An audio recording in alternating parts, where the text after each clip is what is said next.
अस्सलाम वालेकुम। आज मैं एक न्यू वीडियो लेकर आई हूँ जिसमें मैं आपको बताऊँगी कि तुर्की में कौन सा इंटरनेट कनेक्शन बेस्ट है या कौन सी सिम जो है वो बेहतर है। तो जब मैं यहाँ आई थी तो मैंने एयरपोर्ट से ही सिम ली थी। मैंने पहले ही सर्चिंग की कर दी थी कि कौन सी सिम अच्छी रहेगी। तो उसका नाम है तुर्कसेल। तुर्कसेल इट्स बेटर, इतनी भी अच्छी नहीं है जितनी मलेशिया में मुझे बहुत अच्छे पैकेजेस मिलते थे। पाकिस्तान में भी हो सकता है, इंडिया पाकिस्तान में भी अच्छे पैकेजेस हों। यहाँ पे जो सबसे अच्छा मुझे लगा है पैकेज वो इसी का है, तुर्कसेल का। उस वक्त मैंने ली थी आज से 5-6 महीने पहले 600 की सिम थी जिसमें 35 GB थी, इंटरनेट था और 1 मंथ की नहीं, आई थिंक 3 मंथ की एक्सपायरी थी। नो, 1 मंथ की एक्सपायरी थी और 35 GB था। तो इन द बिगिनिंग मेरे पास तो स्टार्टिंग में तो मेरे पास होटल में वाईफाई था, इसलिए मुझे कोई इतना ज़्यादा नीड नहीं हुई थी। लेकिन बाद में मुझे ज़रूरत पड़ी जब मैंने हाउस रेंट पे ले लिया था। अच्छा, यहाँ पे वो सिम फिर मुझे काफ़ी एक्सपेंसिव पड़ रही थी क्योंकि वाईफाई की तो एक और बात है, सिम में तो एक लिमिटेड डेटा होता है। तो ख़ैर फिर मैं गई यहाँ पे, काफ़ी सर्चिंग भी की मैंने कि कौन सा अच्छा होगा इंटरनेट, वाईफाई कौन सा मैं बाय करूँ यहाँ पे। लेकिन यहाँ पे काफ़ी सारे हैं, लेकिन वो सारे या तो उनके कॉन्ट्रैक्ट होते हैं, जैसे 1 ईयर का, 2 ईयर का, कि भाई एक डिपॉज़िट आपने देना होता है और आप इसको कनेक्शन को कैंसिल नहीं करा सकते। अगर आप करवाओगे तो आपको वो डिपॉज़िट रिटर्न नहीं होगा। तो काफ़ी सर्चिंग के बाद मुझे इसी तुर्कसेल वालों का ही एक है सुपरनेट।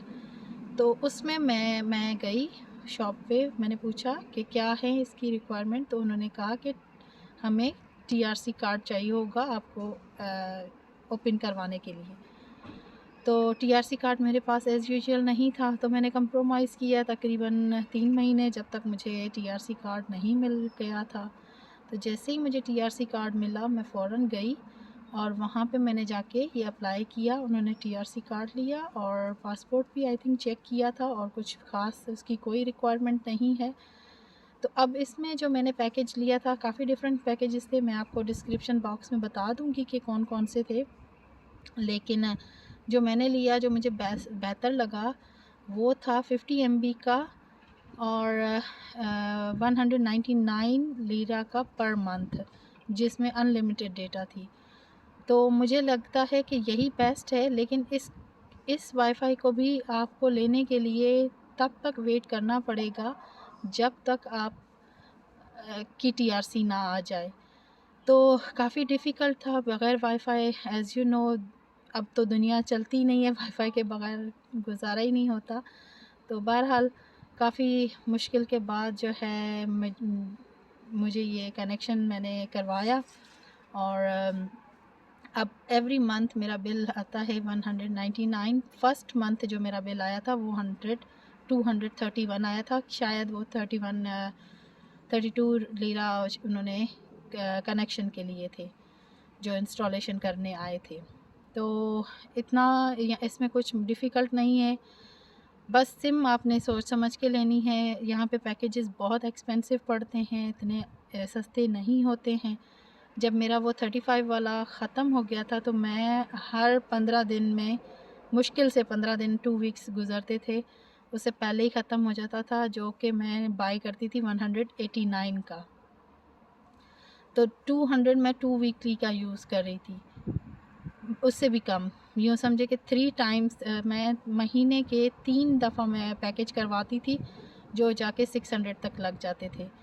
तो ये मुझे काफ़ी सस्ता पड़ा। अब इसमें इन्होंने, हाँ, 350 उन्होंने डिपॉज़िट लिया था, लेकिन एक कुछ शॉप्स कहते हैं कि ये डिपॉज़िट है, लेकिन जहाँ से मैंने करवाया था उन्होंने कहा कि नहीं, ये स्टार्टिंग की इंस्टॉलेशन फ़ीस है जो हम आपको रिटर्न नहीं करेंगे। अगर आप साल से पहले भी छोड़ती हैं या साल के बाद भी रखेंगे, हम आपको इसको रिटर्न नहीं करेंगे। तो वो 350 प्लस 231 जो मैंने बिल दिया था पहले महीने का, वो फर्स्ट मंथ का आया था महीना कंप्लीट होने के बाद।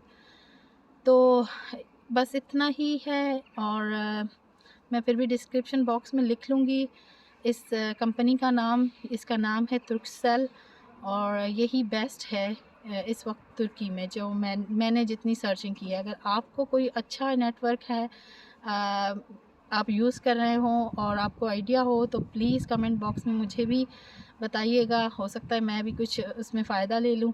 और अगर आपको इससे ये वाली वीडियो आपको फ़ायदा दे रही है तो मेरे लिए बहुत अच्छी बात रहेगी। Thank you so much. इंशाल्लाह मिलते हैं किसी और वीडियो में।